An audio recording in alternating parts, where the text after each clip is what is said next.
Eh, para la Facultad de Historia de esta Universidad Michoacana, de San Nicolás de Hidalgo, es un enorme gusto contar hoy con la presencia de una académica, pero sobre todo una querida amiga y egresada de esta facultad,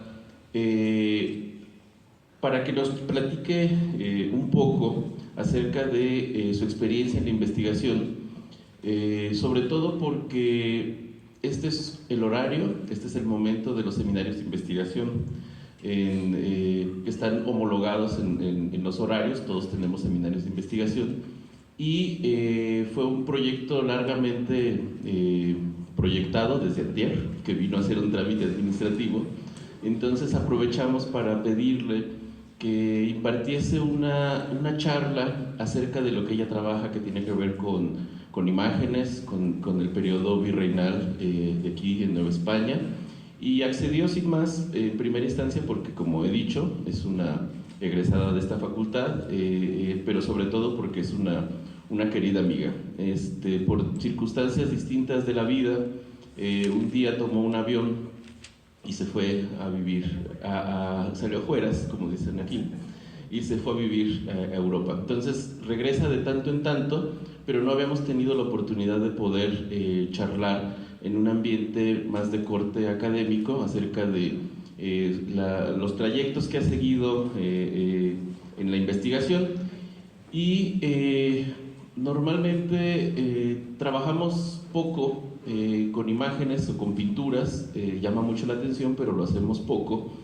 Y me parece que la posibilidad de charlar de manera más cercana con alguien que ha emprendido un trabajo interpretativo a partir de imágenes y de la reconstrucción histórico-social, pues es una buena oportunidad para que nuestros alumnos y en general todos nosotros como comunidad, también entiendo que también hay alumnos de turismo, hay varios de los seminarios de investigación, tengan la oportunidad probablemente de escucharla, de sacar conclusiones y, ¿por qué no?, eventualmente de abordarla al final y preguntarle algunas inquietudes. Entiendo que va a estar yendo y viniendo. También otro proyecto largamente planeado es que pueda hacer una estancia de investigación aquí, y la acordaron ayer con el director, que está muy pensativo ahora, pero para nosotros pues va a ser un gusto.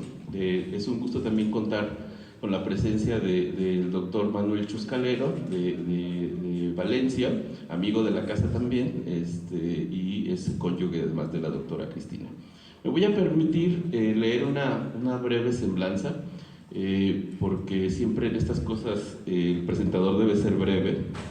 Ya he dicho que es investigadora, estudió aquí la licenciatura, estuvo como profesora justamente en el Instituto de Investigaciones Históricas de esta universidad, doctora en el programa de doctorado interuniversitario en Historia del Arte de la Universidad Jaume I y la Universidad de Valencia. Como dije, fue profesora con plaza definitiva en el Instituto de Investigaciones Históricas de esta casa de estudios del 2005 al 2021. Gozó de un contrato de investigación postdoctoral Margarita Salas en la Universidad Jaume I, con una instancia de investigación por 2 años en la Universidad Pablo de Olavide en Sevilla. Es en la actualidad profesora de la Facultad de Humanidades de la Universidad Jaume I, con adscripción al área de Historia de América, y forma parte del Centro de Investigaciones Históricas de América Latina. Sus principales líneas de investigación son la vida cotidiana de la Orden de Dominicas en el Obispado de Michoacán, siglos XVIII y XIX, el impacto de las reformas liberales del siglo XIX en la Orden de Santa Catalina de Siena de Morelia y el estudio de devociones marianas y piedad popular en México en el siglo XIX. Como parte de esta labor investigadora y fruto de su tesis de licenciatura, maestría y doctorado, ha publicado varios capítulos de libros, artículos, de revistas indexadas y editado varias obras colectivas. Así que sin más, le voy a ceder la palabra para que, bueno, primero te pediría que liberes el cable del micrófono. No, ya, gracias. Sin más, le cedo la palabra.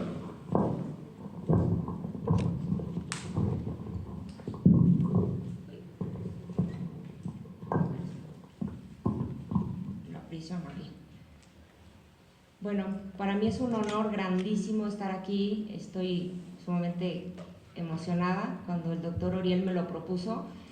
hace 2 días. La verdad es que acepté sin más porque para mí la Facultad de Historia sigue siendo mi casa. Yo me formé en ella cuando todavía era escuela de historia. Muchos de los que estamos aquí de aquella época recordamos aquel edificio R, donde éramos pocos alumnos, y después esta facultad fue creciendo afortunadamente, y creciendo no solamente en número de alumnos, sino en importancia también académica y de proyección internacional.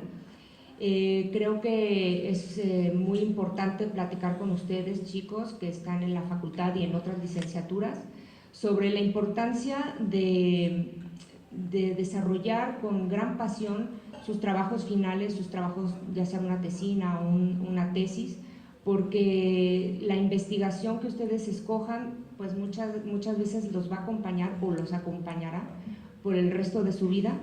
Entonces, escojan un tema que les atraiga, que les guste. En mi caso fue las monjas dominicas. En aquel entonces, bueno, ya les voy a tirar un rollo ahí un poco melancólico, pero yo recuerdo con mucho cariño a la maestra Ofelia y al doctor Jaime Hernández, que me sugirieron este tema, y yo lo tomé. Es un tema que ha sido abordado a lo largo del tiempo por muchos historiadores.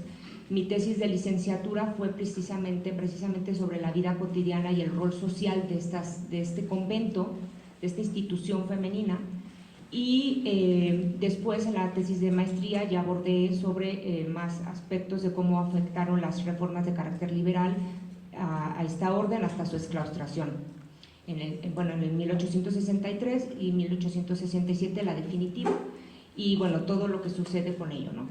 Sin embargo, cuando yo empecé esta investigación, además de aproximarme a los archivos, que es una experiencia muy importante en la vida académica de un historiador, pues me enfrenté a un magnum de papeles y de cajas, que además este tema, como había sido abordado por muchos historiadores, pero de una manera como muy, digamos, general, porque las monjas dominicas, como lo veremos, fue una institución, bueno, el convento de monjas fue una institución muy importante para la economía vallisoletana, para la sociedad, no solamente vallisoletana, sino de todo el obispado de Michoacán y de otros obispados también.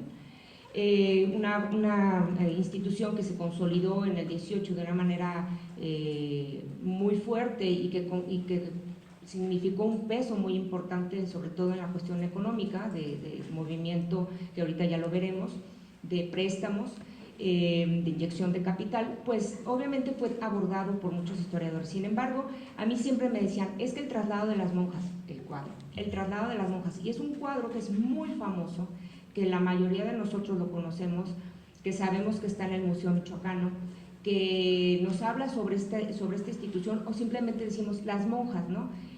También conocemos el edificio de las monjas, donde actualmente es el Palacio Federal, y al lado está el templo, que bueno, ahorita lo veremos eso, pero siempre está en la memoria colectiva las monjas dominicas. Sin embargo, cuando yo inicié esta investigación, sobre todo la licenciatura, que yo veía este cuadro, y sin embargo, a pesar de que este cuadro te puede decir tantas cosas, es muy importante tomar obviamente este tipo de documentos de imagen a la par obviamente de una investigación, no solamente los documentos como pinturas, esculturas, todo lo que tenga que ver con representaciones artísticas pueden ser una parte fundamental para una investigación, pero tiene que ir obviamente apuntalada con una investigación histórica detrás, ¿no? Este cuadro tiene algunos estudios, pues digamos ya pasaron bastantes años. Yo inicié mi carrera en historia en 1995, entonces bueno, ustedes podrán imaginar más o menos de cuándo yo empecé a hacer mis lecturas, ¿no? Sin embargo, este cuadro ha sido abordado por investigadores de la talla de Nelly Sigó, de Javier Moisen, sobre todo él fue el pionero, quien iniciaron todo un análisis de esta obra, pero con un enfoque social, es decir, quiénes eran estas personas, por qué estaban ahí, Y yo cuando encontré estos materiales y obviamente la imagen, me enriquecieron mi investigación, porque a la par que yo abría las cajas y encontraba los nombres en los papeles que se corrían para la profesión de una monja, o los libros de cuentas, o en un sinfín de cosas, vas encontrando a todos estos personajes que se van involucrando en la vida de la institución. Y cuando uno ve una imagen como esta, pues es como si se echara un clavado, un vistazo a ese momento. Esta pintura no solamente nos habla de una manera descriptiva de pues que se trasladaron las monjas, y ahorita vamos a ver por qué, sino nos habla de la sociedad vallisoletana del siglo XVIII. No, es como si abriéramos una ventanita, una instantánea, y nos pudiéramos asomar. Claro, no es un momento cotidiano, o sea, no es un momento del día a día, es un momento importante, es una fiesta, es una procesión barroca, con todas sus notas y sus cosas, bueno, todo el orden que tenía que seguir una procesión, ¿no? Sin embargo, es una imagen de poder, es la representación del poder, ¿no? En mi tesis doctoral que hice mi doctorado lo cursé en la Universitat Jaume I, y ahora soy profesora ahí. El grupo de investigación donde yo estuve haciendo el IHA, estuve haciendo mi tesis ahí con el doctor Víctor Mínguez, trabaja en esta línea de investigación sobre todo la imagen del poder y el poder de la imagen, ¿no? O sea, como sobre todo esta cuestión de la representación y la intención de representar el poder en las imágenes, ¿no? Entonces vamos a ir viendo. Primero les voy a dar como un panorama así muy amplio. Yo sé que muchos de ustedes conocen acerca de la vida de estas monjas, bueno, no de manera individualizada, y eso es importante decirlo, porque hay que entender que en la época colonial se reconocía a los individuos sobre todo como partes de una corporación, ¿sí? Es decir, eran sociedades corporizadas. Entonces, sí es verdad que hubo monjas importantes, mujeres destacadas, no eran Sor Juana, no todas eran Sor Juana, porque sí, eso es difícil encontrar, es un ejemplo muy complicado de encontrar una Sor Juana en cada convento, ¿verdad? Pero sí, a pesar de ser mujeres importantes, mujeres pertenecientes a la oligarquía, pues en realidad siempre se mantenían como parte de este cuerpo, y vamos a ver cómo en la misma pintura son representadas como algo general, es decir, todas tienen el mismo rostro, ¿no? Porque pierden su individualidad, sobre todo al entrar al convento. Pero bueno, les voy a hablar de una manera así rápida la importancia de estas instituciones, y yo les pongo aquí la importancia de los conventos femeninos de manera general, ¿no? Yo sobre todo lo que voy a hablarles es de un convento de monjas calzadas, es decir, monjas ricas. Existían las monjas descalzas y las monjas calzadas. Obviamente, como nos dice el término, pues calzadas es que no llevan una pobreza mendicante. Se supone que tenían que llevar una pobreza, sin embargo, las mismas leyes y constituciones les dicen que no es una pobreza extrema. Pueden tener su propio peculio y pueden tener su celda particular con sus comodidades, siempre y cuando no ofendan, ¿no? Sin embargo, sabemos que estas monjas pues eran muy ricas. O sea, en sus inicios el convento fue fundado, como la mayoría de los conventos en Nueva España, por la necesidad de un resguardo de las mujeres, sobre todo de las pertenecientes a las oligarquías, a la élite, y también hubo conventos de mujeres, pues digamos pobres, ¿no? Inclusive de indias, y de indias caciques también. Y esto se ve no solamente en la Nueva España, sino también en el Virreinato del Perú. Pero, por ejemplo, vemos estas monjas dominicas que fueron en sus inicios un convento no muy lujoso, pero fue creciendo en prestigio, en ingresos, que los ingresos de las monjas significaban dotes, es decir, más inyección de capital para la propia institución. Y vamos a ir viendo cómo se van haciendo más ricas, digamos, van destacando de muchas instituciones, ¿no?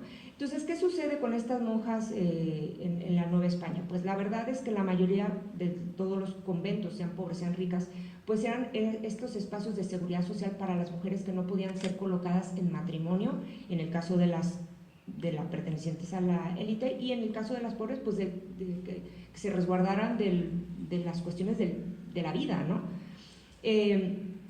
También eran consolidadoras de proyectos urbanos. Eso es muy interesante porque no solo los conventos, sino todas las instituciones eclesiásticas, obviamente también las civiles, pero las eclesiásticas van a formar las trazas principales de las ciudades. Ustedes lo saben, o sea, la iglesia o la parroquia o la catedral, después una plaza, después se van poniendo los conventos alrededor de las órdenes regulares, es decir, se va armando toda una ciudad que, ustedes lo saben, la mayoría de las ciudades no hispanas son en forma de tablero, ¿sí? O sea, así cuadrícula, pues. Y este convento en sus inicios, pues no, le tocan un plano posterior, porque vamos a ver que en sus inicios este convento se le regalan unos solares, y es lo que actualmente es el Conservatorio de las Rosas, ¿sí? Ahí era el convento primitivo, primigenio, el inicial. Fue construyéndose al paso, al tiempo, porque hay que entender que estas instituciones pues muchas veces hacían una pequeña iglesia, algunas celdas, pero precisamente como este tipo de conventos, las monjas entraban con su dote, pero también con el pisaje, es decir, con el dinero que las familias iban a otorgar para formar la celda, construir la celda o ajuarear la celda, ¿no? Y obviamente también su ajuar. ¿Qué significa el ajuar? Pues los muebles, inclusive sus sirvientas y sus esclavos, ¿no? Entonces, si ya hablamos de sirvientas particulares, inclusive esclavos, porque encontré durante todo el tiempo que investigué, llegué a ver unos pares de cuentas del siglo XVIII de 2 esclavos que eran de la comunidad, pero había una esclava y un esclavo, perdón, 2 esclavos, Leonardo y Juan, y varias esclavas, ¿no? Para la comunidad. Particulares no encontré, porque la vida interior de una celda era como un microcosmos, ¿sí? Entonces, ¿quiénes más se beneficiaban de estas instituciones? Pues la propia sociedad, porque como les estoy diciendo, eran instituciones que se convierten en como los bancos de ese momento, ¿no? Eran las instituciones prestamistas, que inyectaban capital circulante a muchos, refaccionaban a hacendados, a comerciantes, inclusive a la población en general, cuando se necesitaba recurrir a una necesidad económica. ¿Y por qué estas mujeres tenían esa capacidad? Bueno, no estas mujeres, esta institución tenía la capacidad de inyectar capital porque ingresaban con una dote, lo que decíamos, ¿no? Dinero en líquido, en oro, ¿no? Estos conventos, la mayoría, les pongo ahí una imagen que es muy conocida del Museo Nacional del Virreinato, donde están todas las órdenes, ¿no? que hay en la Ciudad de México, ¿no? Algunas pertenecen a otras partes, no es aquí de Valladolid, pero obviamente, como les decía, van a ser fundados por la iniciativa de la propia sociedad, ¿no? Porque además vamos a entender que estos conventos se van a convertir también, además de este resguardo para muchas mujeres, en lugares de instrucción femenina. Eso sucedió también con las dominicas de Valladolid, es decir, no existían colegios en esos momentos para mujeres, hablando pues de un cierto estrato social, donde educar a sus hijas, resguardar a sus hijas, educar a sus hijas para después un buen matrimonio, y qué mejor que un convento. Entonces muchas niñas que después se convertían en los documentos aparecen como las niñas educandas o criadas. Cuando uno ve criadas no quiere decir que sean personas que sirvieran a la comunidad como sirvientas, sino eran las chicas que criaba la monja. Estas criadas o estas niñas educandas o pupilas también, les decían, vivían dentro de la celda de la monja. Entonces, imagínense ustedes, la celda pues era una cosa muy interesante, ¿no? Es por eso que los conventos se van construyendo poco a poco. Si ustedes han podido ir a Pátzcuaro, a la Casa de los 11 Patios, ese era el convento, bueno, el claustro antiguo de las monjas de Nuestra Señora de la Salud, que también son dominicas. Siguen existiendo las monjas dominicas de Pátzcuaro, las monjas dominicas de Valladolid, hoy Morelia.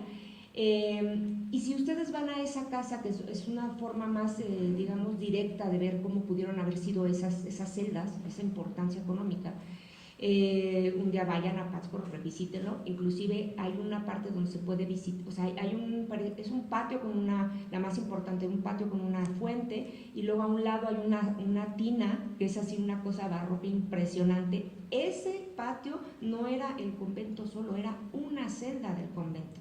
Entonces, si ustedes les gusta mucho googlear y andar en la web, busquen un día convento de Arequipa, en Perú, convento de Santa Catalina de Siena, igual, mismo nombre, de Arequipa, Perú, y van a ver eso, es una ciudad dentro de las murallas, con calles.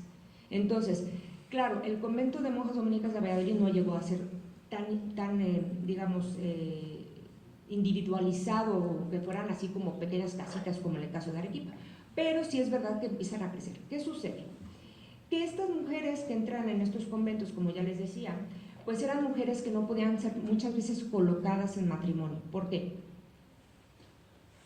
Porque tanto matrimonio como convento requería dinero, ¿sí? Requería una dote.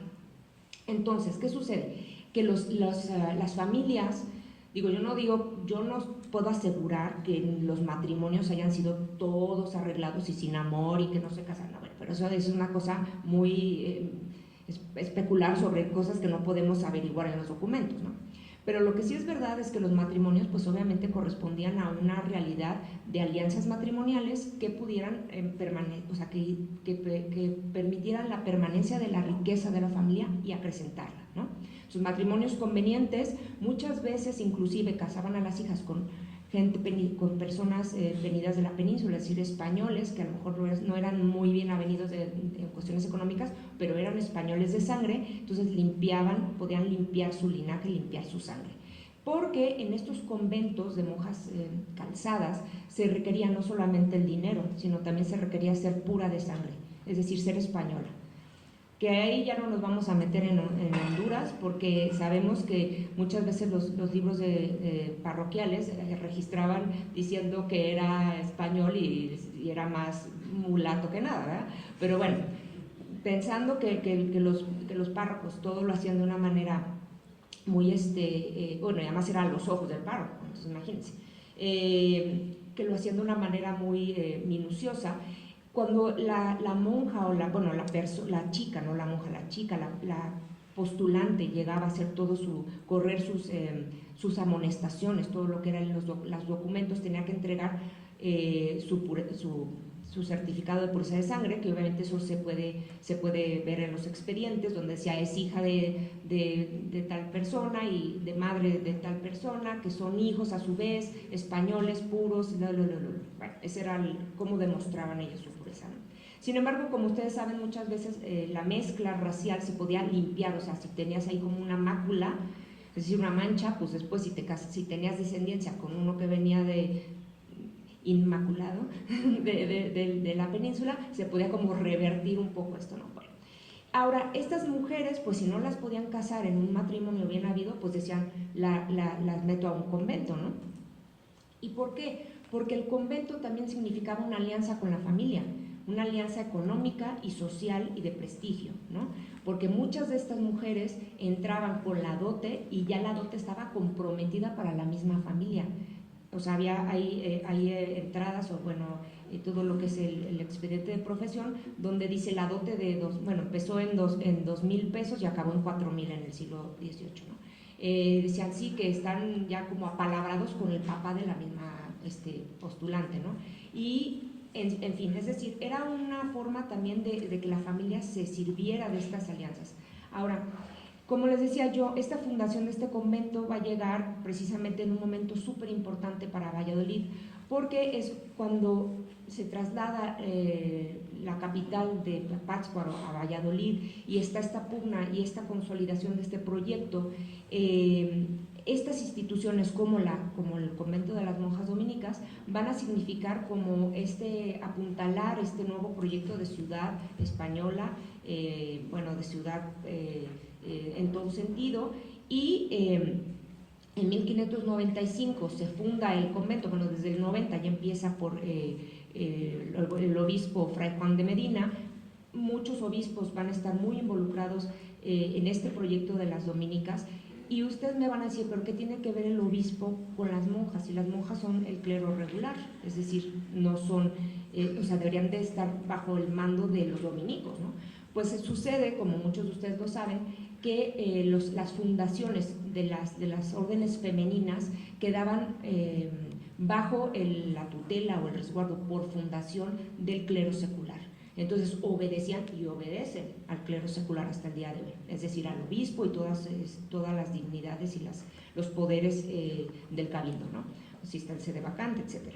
Bueno, resulta que se funda este convento en 1595 con unas monjas venidas de Puebla, y nos estamos yendo un poco más atrás, pero yo les quiero comentar todo esto para entender quiénes son estas personas. Obviamente no, las mujeres del cuadro no son las de 1595, o sea, no podrán vivir tanto tiempo, pero cómo la trayectoria de esta institución tan importante y tan sólida va a ir aumentando y va a ir a su vez que gana prestigio, gana más entradas, gana más digamos en poder económico, y a su vez esto da más prestigio, es decir, es como una rueda que se echa a andar.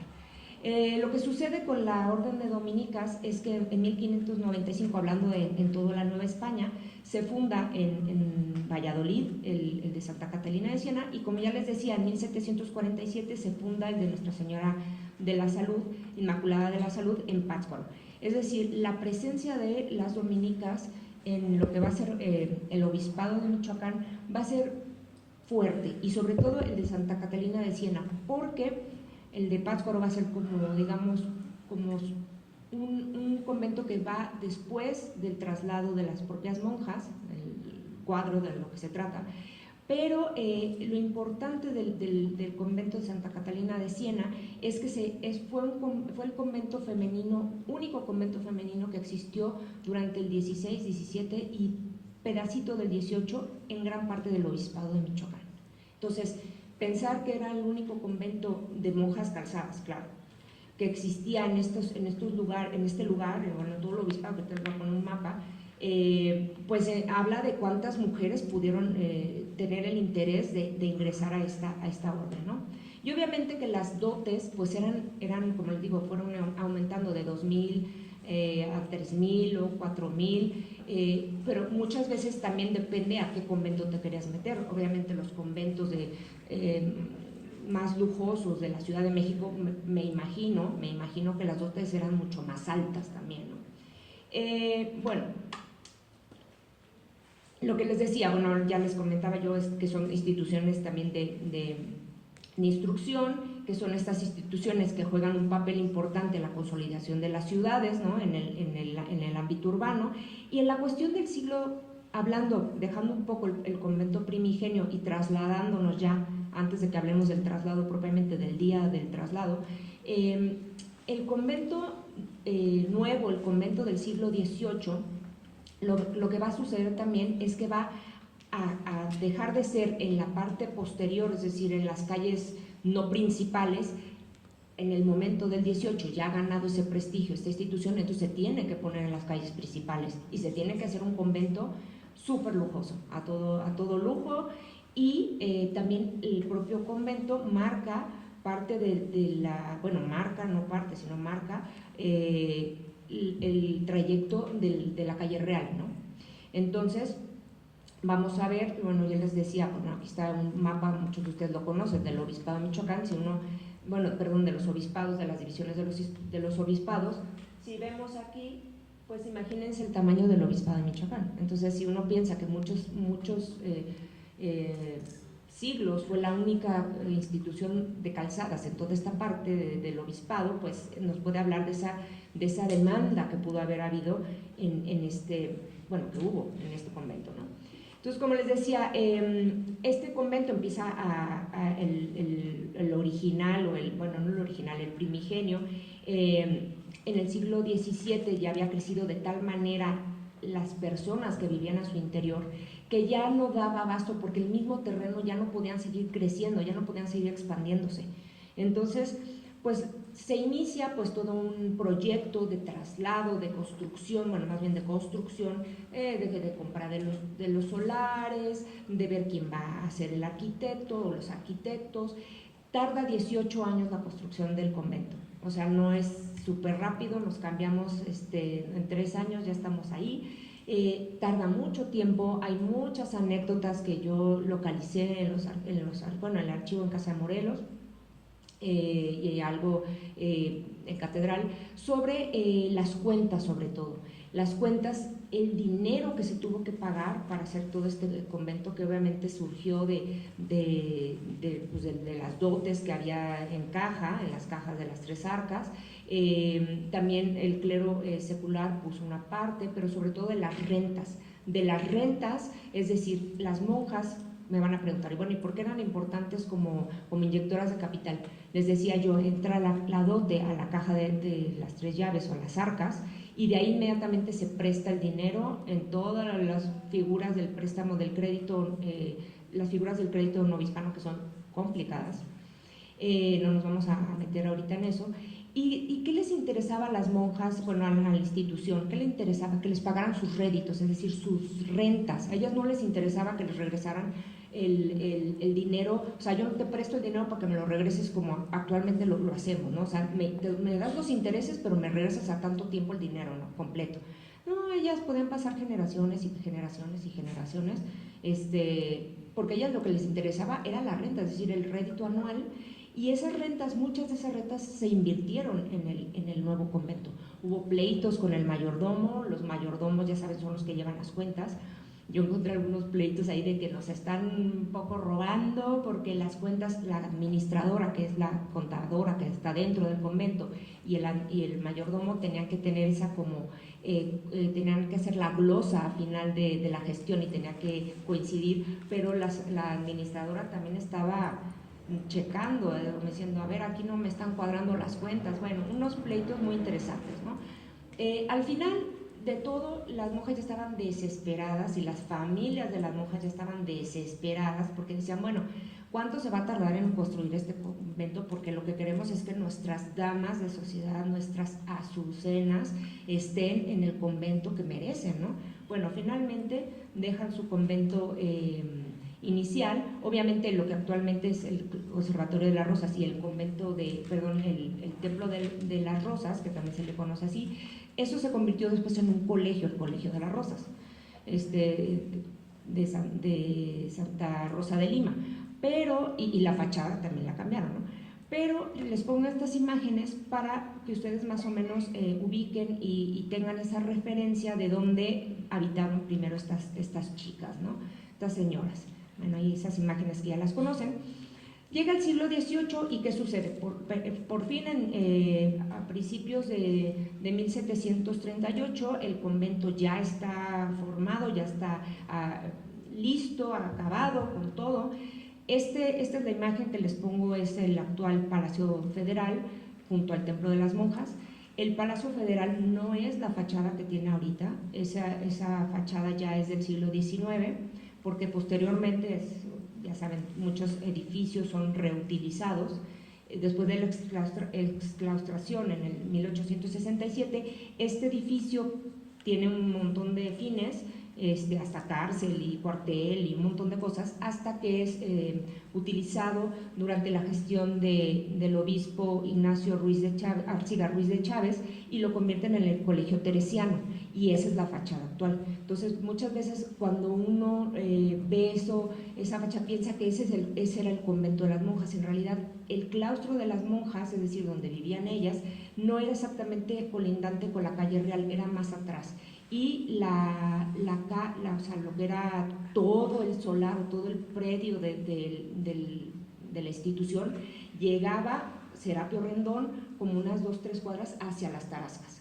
Serapio Rendón, esa calle la cortan en el siglo XIX y les cortan su huerta, y entonces ahí en la crónica, nuestra huerta la perdimos, etc.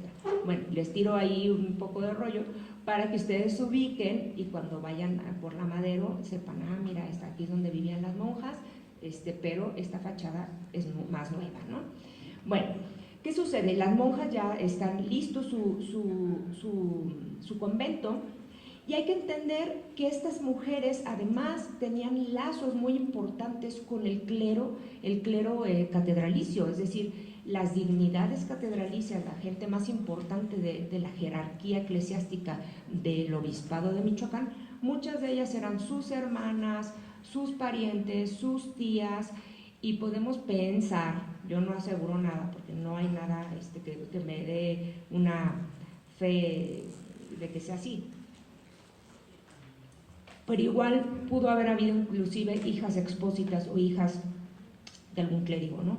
¿Y cómo podemos saber eso? Pues porque hay muchas personas que son puras de sangre, que entran, que son hijas de la iglesia o hijas expósitas, a quienes la dote o sea, se son dotadas por, bueno, no muchas, hubo 1, 2, 3 casos, por un clérigo, una persona importante, y las dotaban con la dote completa, ¿no? Entonces uno puede decir, ay, pues qué caritativos, pues igual muy probablemente pues eran sus parientes, ¿no? No sabemos si sus hijas o sus hermanas o yo qué sé. Bueno, el caso es que entran estas mujeres en esta alianza que también hay con el poder eclesiástico es muy importante. ¿Por qué?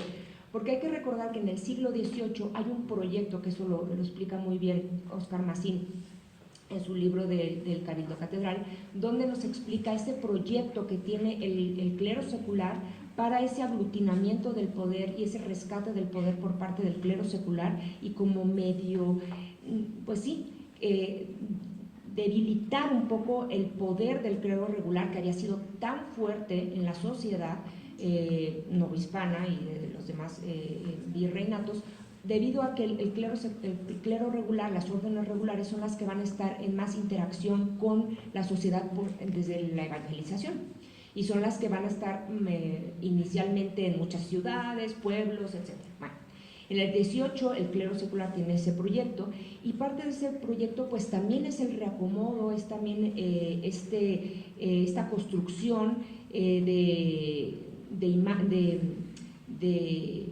inclusive cuestiones simbólicas y de instituciones que le representen ese poder o esa aglutinación del poder, o controlar esa organización y ese poder, que en este caso las dominicas también sería una parte, una arma importante para este proyecto, ¿no? Y bueno, si pensamos que aparte eran parte, muchas de ellas parientes, pues ¿qué más, no? Entonces, estas monjas son impulsadas, este convento es creado, es construido, y bueno, ya finalmente, ¿qué sucede ya para llegar a la pintura? Esta construcción, pues como les decía, demanda mucho capital. Sin embargo, ya para febrero, 5 de febrero del 38, ya se tiene terminado. Inclusive el regidor decano Martín de Berrospe, que fue un tiempo mayordomo de las monjas, hace un anuncio donde comunica al ayuntamiento que, en atención a estar cerca la fecha de la mudanza de las religiosas de Santa Catarina de Siena, porque se tenían que ir del convento viejito al convento nuevo, era menester que el ayuntamiento realizara demostraciones públicas de júbilo, festejo, que acreditara la función, y atendiendo al afecto que guardaban para los vecinos, las religiosas, especialmente para los comerciantes. O sea, este documento, así tal cual, expresan esa importancia de esta institución. Pero además, imagínense ustedes en ese momento la expectativa que creó el saber que iban a salir estas mujeres que habían renunciado al siglo, es decir, renunciar al siglo, es decir, no voy a volver a salir a la calle. Yo, una vez que profeso con votos solemnes, rompo ese lazo con el exterior, aunque sabemos que en el convento iban y venían todos los chismes en el locutorio. Sin embargo, ellas no salían de manera física al exterior, entonces tenían que romper la clausura, que además es una de las reglas, la clausura. Iban a romper esa clausura de manera parcial, cambiarse de ese convento viejito al convento nuevo, y además se iba a hacer todo en una procesión, porque obviamente era una fiesta. O sea, no era así de, ay, bueno, pues ya agarren sus maletas, sus cosas y váyanse en unos carruajes. No. Se tenía que hacer todo de una manera muy magnífica, ¿no? Con toda esta pompa que además en el siglo XVIII era necesaria, ¿no? Entonces, bueno, ¿Qué resulta? Que entonces este traslado va a ser esta procesión, que además tenemos entendido, lo saben, que las procesiones no estaban formadas de una manera arbitraria, todo había un código de cómo se debían de hacer las procesiones, las rogativas, etc. Entonces estas monjas, esta procesión se arma de tal manera que, si ustedes pueden ver en la pintura, se ven, a ver si hago así, se ve aquí adelante, obviamente, unos velitos blancos, ¿no? Conforme va avanzando hacia atrás, bueno, están las de velo negro, que ahorita les explico, y luego van más para atrás, pues cada vez las personas más importantes, es decir, la procesión iba de menos importante a más importante. Entonces, ¿por qué el autor de este cuadro, que es un cuadro anónimo? Bueno, se cree que es anónimo, aunque en el tiempo de los 90 lo restaura la Fundación Banamex, porque este cuadro ha tenido una historia muy, pues, digamos, magnífica, porque yo no sé cómo no se perdió en la exclaustración, o no sé cómo no acabó en la casa de alguien, ¿no? Estuvo todo desde su factura, sí, desde su factura hasta principios del siglo XX, que se va al Museo Michoacano, un poco antes, me imagino, no sé, estuvo en la sacristía del convento nuevo, ¿no? Entonces, y cuando lo restauran este cuadro, lo sacan del bastidor, lo sacan del marco, lo desenrollan, porque hay un trozo del cuadro que está todavía enrollado por la parte de atrás, porque es todavía más largo, mide 10 metros por 4, pero todavía tiene un trozo que está enrollado. Vayan al Museo Michoacano a verlo. Es difícil tomar fotos de este cuadro. A mí, una de las más importantes que yo tengo de mejor calidad es de mi amigo Vicente Guijosa, un importante fotógrafo, que es una odisea tomar la foto, porque atrás está la pared y está el cuadro así que apenas si puedes verlo, porque es enorme, ¿no? Bueno, el autor anónimo, hay un documento que se escribió después de la restauración del cuadro por parte de la doctora Silvia Figueroa, que habla de que probablemente los autores fueron Carlos y Manuel Sanz, porque atrás hay unas firmas así. Sin embargo, no hay registro ni en los documentos del Cabildo, ni en los documentos de las propias monjas que digan, sí, se pagó tanto para esta persona, o este fue el pintor, o bueno. El caso es que lo interesante del cuadro es por qué el autor hizo este tipo de representación. ¿Por qué no representó a las monjas entrando al convento? ¿Por qué no hizo esa instantánea? ¿Por qué no hizo otra mirada, ¿no? de este momento? ¿Por qué? Porque lo que quiere resaltar el autor y lo que realmente se está resaltando, pues si ustedes ven, no son las monjas, son las dignidades eclesiásticas y sobre todo nuestro amigo Miguel López de Arbizu, que es el que manda hacer por su... se llega a entender que es por su propio peculio, él lo manda a pagar. No tengo muy claro si él mandó pagar todo lo que fue la factura del cuadro o también alguna parte salió del propio Cabildo Catedral. Sin embargo, si ustedes ven el foco principal, pues son las dignidades, ¿no? Las dignidades y obviamente estos que son parte de la... Bueno, obviamente está el deán y las parte de las dignidades catedralicias que vienen aquí con roquete y manípulo, escoltando ahí a las damas, ¿no? Pero además es muy interesante porque aquí en este medallón, ahorita les voy a poner, ahí dicen como una descripción de quiénes son, como siempre se hacen este tipo de cuadros, quién es, por qué, quién lo mandó a hacer, o etcétera, como una breve descripción, ¿no? Sin embargo, hay mucho que leer en este cuadro. Los colores son un tanto sombríos, no es un cuadro que tenga una paleta muy viva, ¿no? Que nos llame mucho, sin embargo es armonioso, ¿no? Y vamos a ir viendo cómo está dividido o los cuadrantes y qué se va representando en él. Entonces decimos, esta es una representación del poder, esta es una foto de Héctor Montaño muy buena, porque fíjense cómo se alcanza a ver todo. Bueno, actualmente con las cámaras sí se va a poder tomar, pero antes como era más difícil, ¿no? Pero bueno, ahí está el cuadro, es un cuadro enorme, un cuadro gigantesco.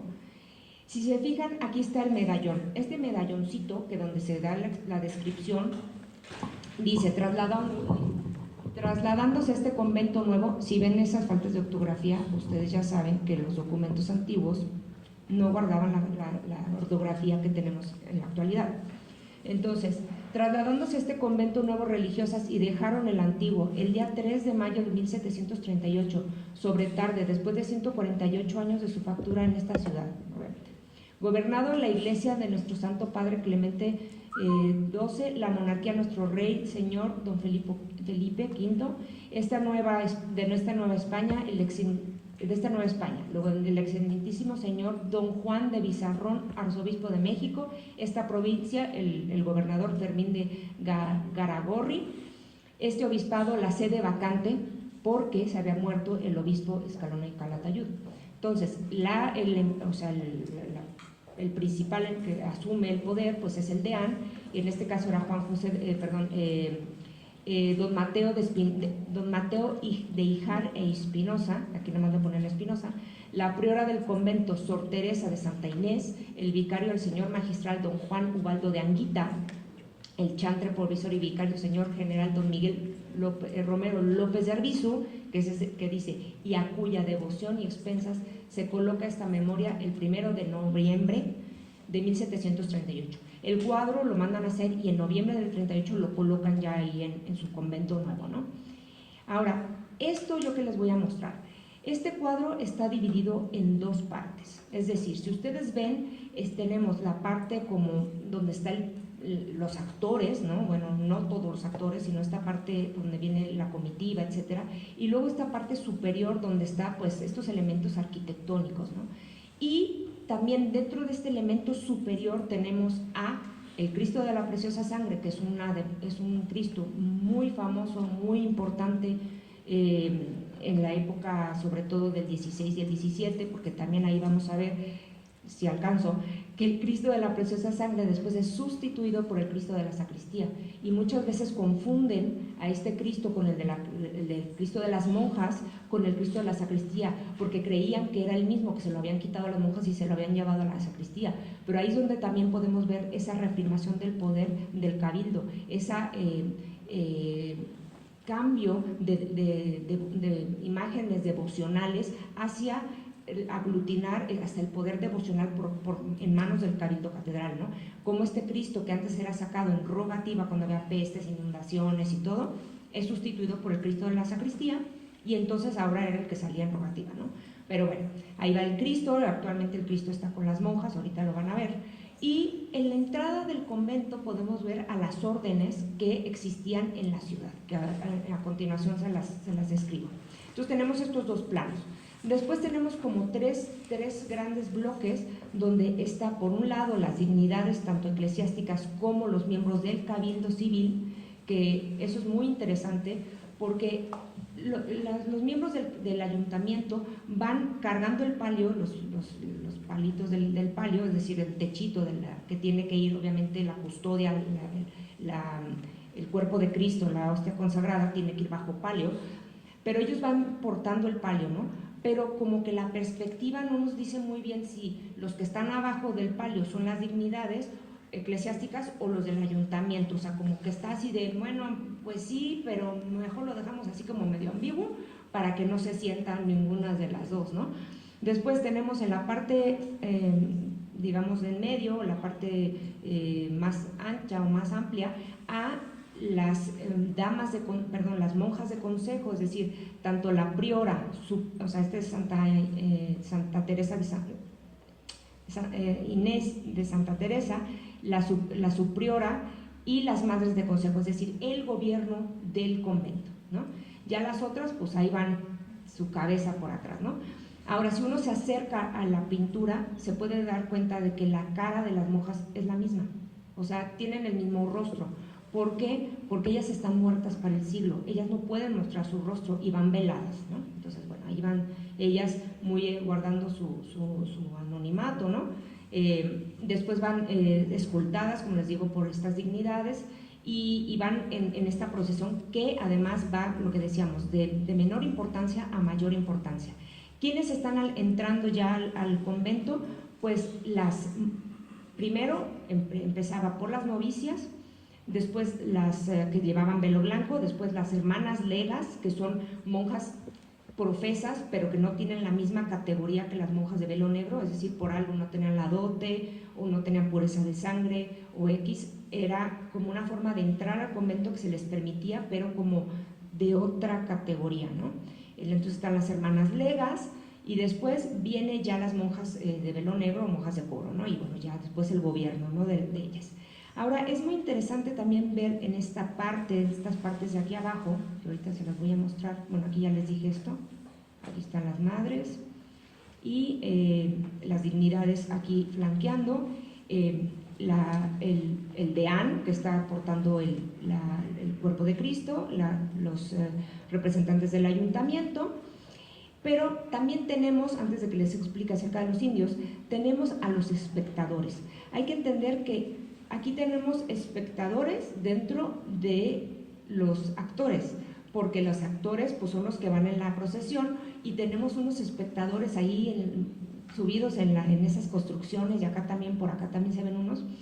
Por acá las damas de sociedad en sus balcones, que imagínense lo que tuvieron que engalanar sus balcones poniendo todos estas telas, estos palios que ponían, estos tapices que ponían en sus balcones, que como dice Javier Moisés, recuerda mucho a la pintura cusqueña, donde se ponen todas estas engalanamientos en las procesiones de los balcones, y arriba pues seguramente los sirvientes, los esclavos, que están también viendo la procesión, ¿no? Después aquí hay unas personas muy interesantes que están hasta abajo, inclusive a primer plano, que son unos indígenas ataviados con plumas, arcos y flechas. Obviamente no se vestían así. Entonces uno puede decir, bueno, ¿pero qué hacen esos? Ahí van bailando, ¿no? O sea, pues una representación. No, resulta que también es como una forma muy rebuscada y barroca de hablar sobre la defensa del pueblo americano de la religión, ¿sí? Entonces, era como esa representación de los americanos defendiendo y protegiendo a la religión, a las damas, al Cristo, etcétera, ¿no?, a la religión católica. Porque también aquí vamos a ver que están, algo muy interesante, que también tenemos a diferentes grupos sociales, además de los indígenas. Tenemos a los mestizos, a los mulatos, tenemos inclusive por aquí a algunos negros que están tocando sus tambores, sus flautas, sus chirimías, estas que son aquí, sus chirimías, etcétera. Están llevando toda esta música dentro de este momento, de esta fiesta, ¿no? No pueden olvidarse, bueno, están las mojigangas o los cabezudos, que eran estos, bueno, siguen siendo estas figuras que son sacadas en momentos de fiesta, y que en este caso representan la defensa de la religión contra, de la religión católica contra es decir, ellos son los árabes, los musulmanes, que vienen, van a ser combatidos por este caso de la fe católica, ¿no? Entonces ahí están en representación. Pero también hay personajes de la vida cotidiana, como son el cuetero, ese que les pongo ahí la flechita, es un cuetero. Si ustedes, o sea, es bien difícil que lo veamos así de lejos, pero ustedes vayan y veanlo, es un cuetero que tiene ahí su cohete en la mano, ¿no?, que está tirando cohetes, petardos, ¿no?, para la fiesta. Por ahí atrás hay un mendigo, ¿no?, un señor ahí que pide dinero, la sociedad que viene atrás, ¿no?, toda esta comitiva, inclusive una placera, es decir, una señora de esas que anda ahí en las plazas nada más pasándose los chismes y demás. Es decir, está tratando de representar el pintor pues como no solamente esta parte importante, sino quiénes habitaban en esta, cómo podía ser constituida esta sociedad. Y bueno, a la entrada, como ya les decía, pues van a estar las órdenes más importantes, o las que existían en ese momento en Valladolid. Está Santa Catalina de Siena esperando a sus hijas dentro ya del convento, o de la iglesia del convento. Está Santo Domingo de Guzmán, está San Pedro Nolasco, que representa a los mercedarios, está es San Agustín, luego San Pedro Nolasco, luego está San Pedro, que representa el clero secular, bueno, los agustinos obviamente, San Francisco, Santa Clara, y después Santa Teresa de Santa Teresa de Ávila, que representa a los carmelitas. Entonces, ya ando patinando. Entonces, Aquí está el Cristo de la sacristía de las monjas, no acuérdense, no es el de la sacristía, no es el mismo. Y el de Anne, portando obviamente la custodia, esto ya se los había mostrado, aquí las dignidades importantes, y este listón, que es muy importante, hasta arriba dice en latín, porque son vírgenes y siguen al Cordero donde quiera que vaya. Entonces, es esta forma poética, ¿no?, de hablar de cómo estas vírgenes místicas cambian de esta antigua morada a esta nueva y lujosa casa por seguir a su Cordero, seguir a Dios, seguir a su esposo, ¿no?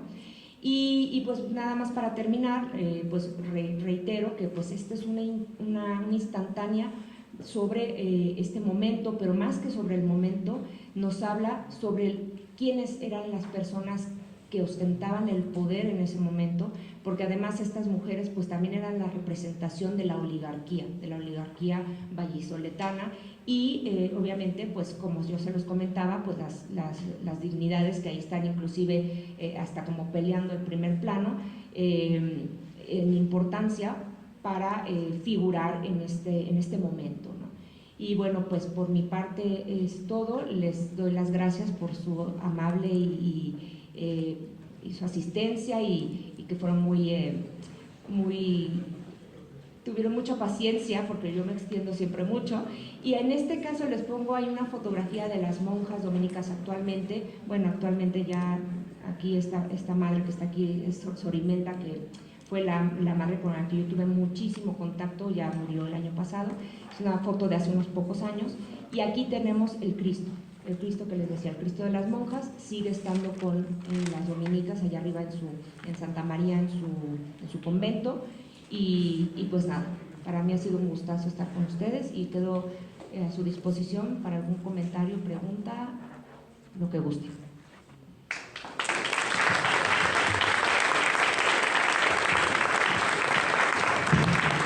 Muchas gracias. Una de las partes probablemente más importantes sea la posibilidad de dialogar. Sé que muchos tienen trabajos similares, bueno, muchos quieren irse, no, otros quieren preguntar, así que abrimos un periodo para preguntas, comentarios. La compañera de aquí.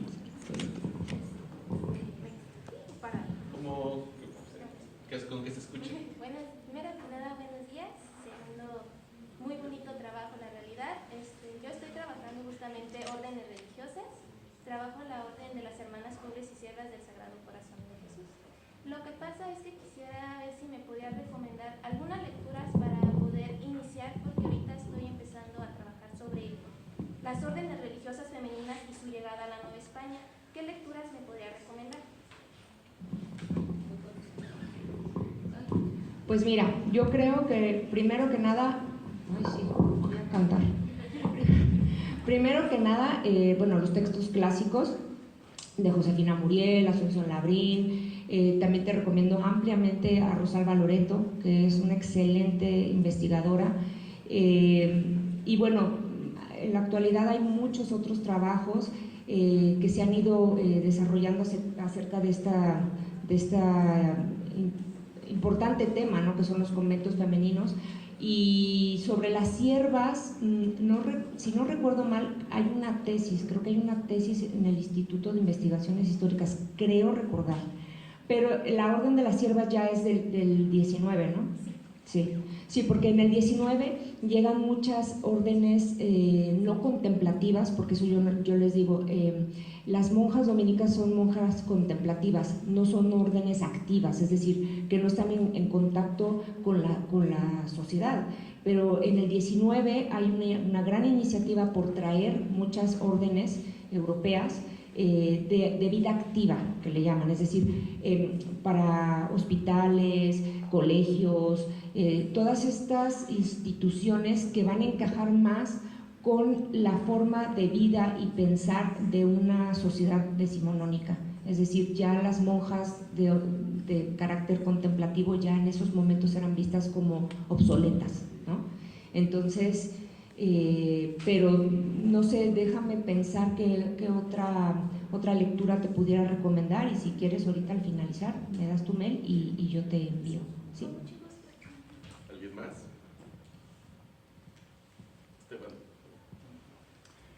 Sí, pues bueno, en principio agradecerle, doctora, Gracias. estupenda conferencia sobre una de las joyas pictóricas que tenemos aquí en Morelia, que ciertamente por diferentes razones no es del todo conocido. Hay un testimonio de Diego Rivera que manifiesta que esta es una de las pocas obras pictóricas que existen en México que retratan el corpus social que existía en el virreinato, lo cual, pues, dicho por Diego Rivera, pues eso. Pero quería preguntarle específicamente por una anécdota que coincide, felizmente su conferencia ahora coincide con un acontecimiento muy reciente de hace unos 7, 10 días, que fue la reinauguración de los trabajos de restauración del mural de la Inquisición, mal llamado mural de la Inquisición, que está en ese mismo museo y que es el mural contra el terrorismo y la barbarie, que cruza con la historia moderna de la universidad, la contemporánea, porque en el 2004, por ahí, 2003-2004, se le hizo un reconocimiento en el MoMA de Nueva York a uno de los herederos del expresionismo abstracto de Pollock y Rothko, que fue Philip Gusto, uno de los dos jovencitos que pintó ese mural. Pero llamaron a la doctora Silvia, entonces rectora, por ahí fue en 2004-2005, llamaron a la doctora Silvia para preguntarle dónde está el mural, todavía existe, porque era el referente que faltaba ya histórico sobre Philip Gusto en esa retrospectiva. Y entonces se dieron la tarea de buscar información, recuperar, el mural estaba ahí todo deteriorado. Y bueno, la anécdota que conozco, y quisiera saber si usted tiene esa referencia también, o es alguna otra modificación, o no es tan cierta, porque esa es la cuestión, es una anécdota, de que esta pintura de las monjas tenía tanto poder que usted presentó con mucha claridad, que el cederla, la catedral, el cederla al museo de la universidad de entonces todavía, puso una condición de que no de su paso hacia el piso donde se encuentra el primer piso, su paso no podía ser visto por el mural de la Inquisición. Esa es la anécdota. Y entonces fue tapiado el mural. El mural fue tapiado y así duró varias décadas, y hasta en los 90 que se le quita la tapia, pues se encuentra todo deteriorado. Y así duró pues también 2 décadas, hasta que la retrospectiva de Philip Gusto, la llamada del MoMA, entonces empieza a considerar que hay que restaurarlo, y dura también pues, hasta ahora, por la asociación Philip Gusto, que pone los recursos para que INA pueda restaurarlo. Entonces, ahí esa anécdota conecta a 2 de las joyas que tiene ese mural, donde, pues, digo, ese recinto, que sigue siendo recinto universitario, ¿no? Está en comodato con el INA. No sé, ¿Ya no? Creo que ya es puro INA. Ya no aparece. Pero fue la rectoría de la universidad, ¿verdad? En su momento. Un par de meses. Entonces, ahí está esa anécdota. Yo quería preguntar si usted sabe algo de eso, si en verdad la anécdota es cierta o es un imaginario colectivo, ¿no? Pues, híjoles, primero que nada me da muchísimo gusto verlo, doctor, y bueno, lo recuerdo de mis tiempos en Bellas Artes, sí. Ahí en mis inicios en Bellas Artes. Pues yo la verdad no conozco nada acerca de esa anécdota. Probablemente pudo haber sido, o a lo mejor lo quisieron tapiar por alguna otra cuestión política, no sé. Pero lo que sí se sabe es eso, que estas joyas, bueno, no sé, yo no sabía del mural, pero por ejemplo esta cuestión de la pintura de las monjas, que yo no sé cómo pudo sobrevivir durante las exclaustraciones, bueno, todo lo que sucedió en el 67 y toda esta cuestión en la guerra de reforma, yo no sé cómo pudo sobrevivir, y sobrevivieron un montón de pinturas y libros antiguos que tuvieron una buena suerte de haber podido sobrevivir, ¿no? Pero yo no sé cuándo exactamente se lo llevan, ni cómo lo llevan, a la manera en que lo trasladan. O sea, ahora sí que el traslado de las monjas, no lo conozco, exacto. Sería muy interesante. Sé que hay muchas, y lo sé por Javier Moinsen y por la doctora Nelly Cibó, que hacen referencia a esta documentación de la crónica o de la explicación o de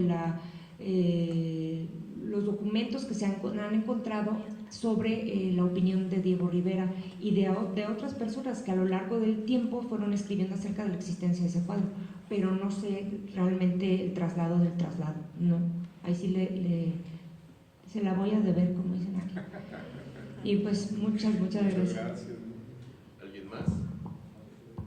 Sí, adelante. Bueno, muchas gracias por la ponencia tan nutrida que nos propuso el día de hoy, y que en realidad pues algunos datos que no tenía en mente, ¿no?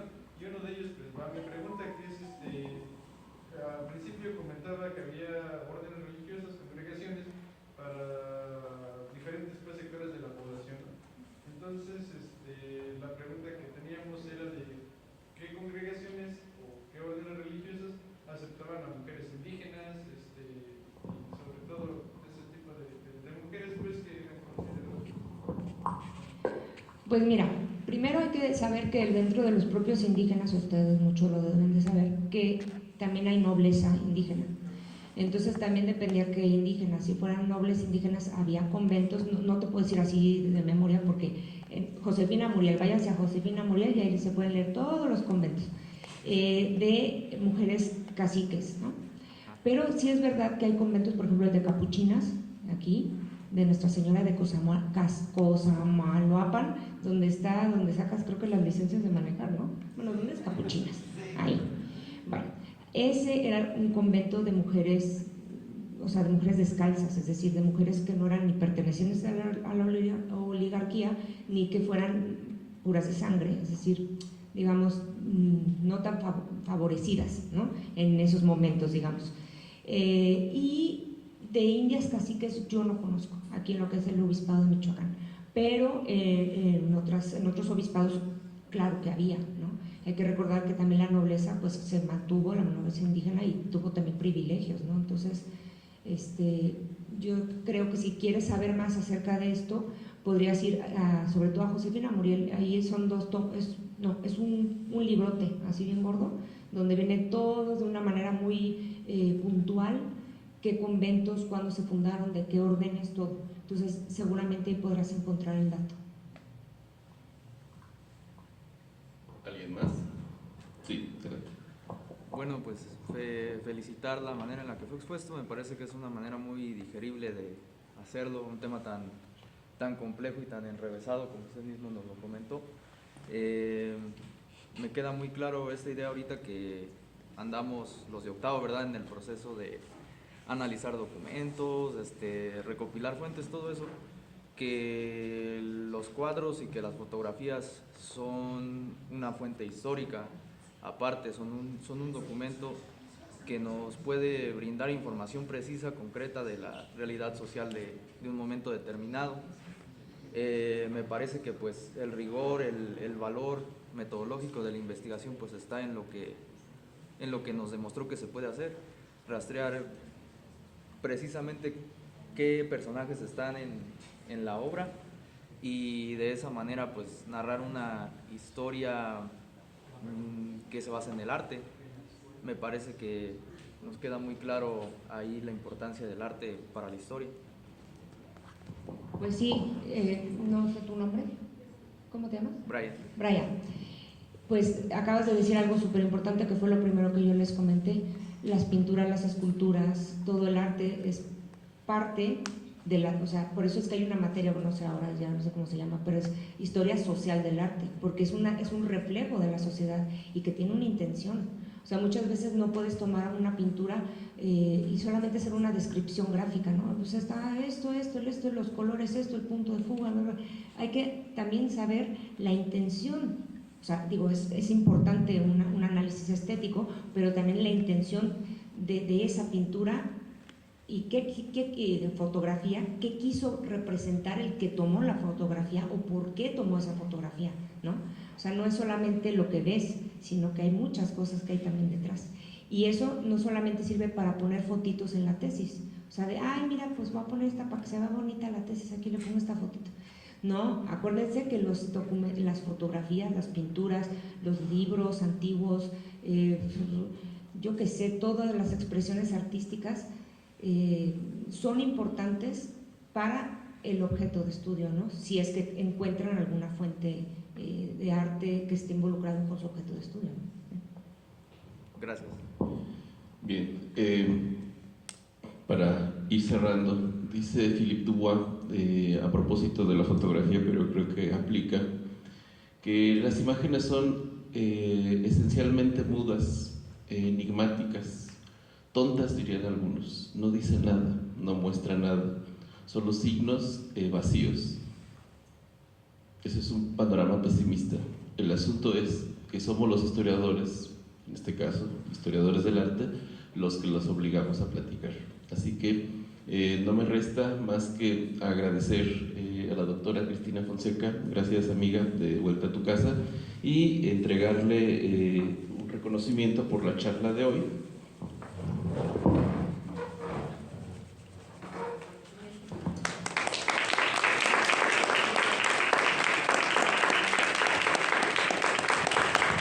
Y agradecerle su presencia. Muchas gracias.